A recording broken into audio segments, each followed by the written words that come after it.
Over 2 months ago, 10th September to be specific, Fiji joined the global community in the commemoration of World Suicide Prevention Day, where we remembered the many lives lost to suicide, supported survivors and attempted suicide, and united with commitment to change the narrative around mental health and suicide. The theme of the WSPD is changing the narrative on suicide, which is part of the triennial theme set by the International Association of Suicide Prevention for 2024 to 2026. And the campaign's core message calls on individuals, communities, and governments to shift from a culture of silence and stigma to one of openness, empathy, and support. And the accompanying call to action is to start the conversation. Honorable Madam Deputy Speaker, the event was a reminder that every life matters and suicide can be prevented with collective action, as it is a criminal public health issue in Fiji, as it is a critical public health issue in Fiji.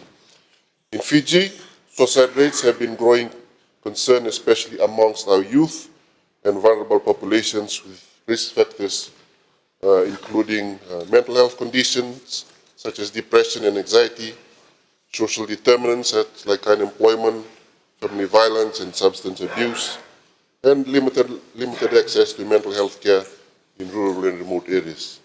And suicide leaves deep emotional and social scars on families and communities.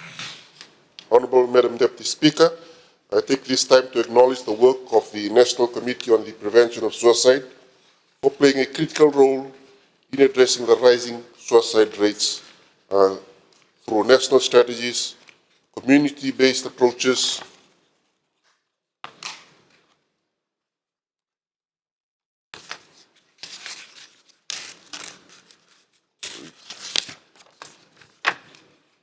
and NCOPs have developed a comprehensive national framework to address suicide prevention with its key strategic directions to include implementation of national policies on suicide prevention, strengthening mental health services, especially in rural areas, community engagements, and building awareness to reducing stigma.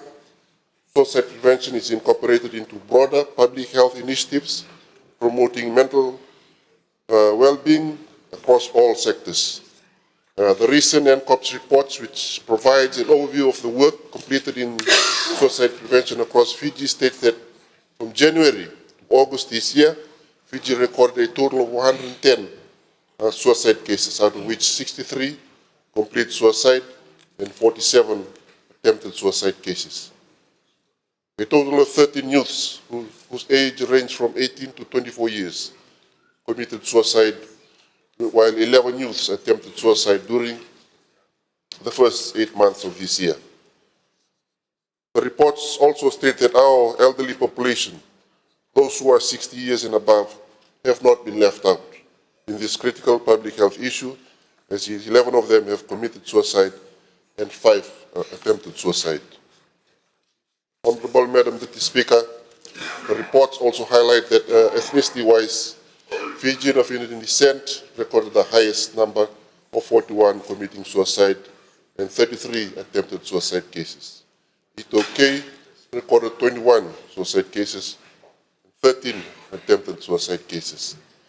The report indicates that males account for 70% of all cases, with hanging and chemical ingestion being the most common method used. The Western Division continues to record the most number, with 32 suicide cases and 30 attempted suicide cases. Southern Division shows a drastic decline of cases, with 8 suicide and 2 attempted suicide cases.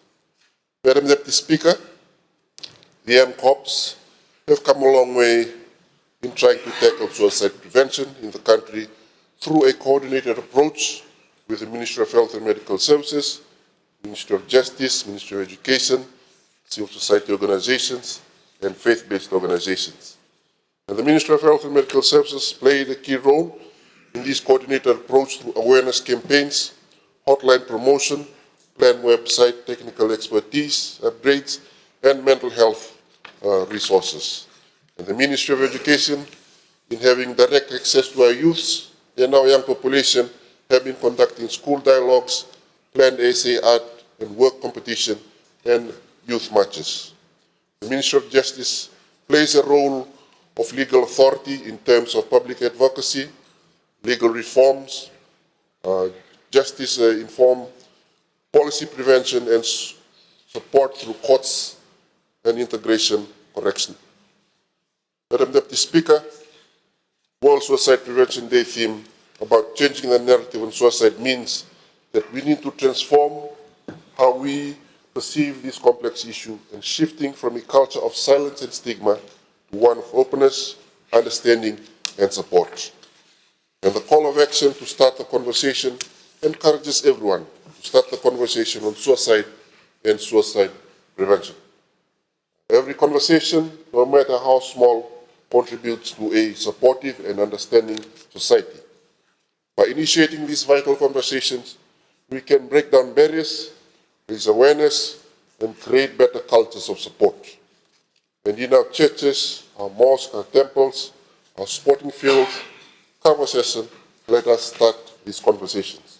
As a nation, we must unite in acknowledging that suicide is unexplainable for individuals who have chosen death over life, despite the fact that we know it is God's will for us to live. For those survivors who have survived the aftermath of suicide, I'm certain that talking about what happened can be very painful. But please know, government has systems in place to support you and see you through these dark days. Reach out, we are here for you. I thank you for the opportunity, Madam Deputy Speaker. Thank you for your ministerial statement, Honourable Dr. Atonio Lalabalavu.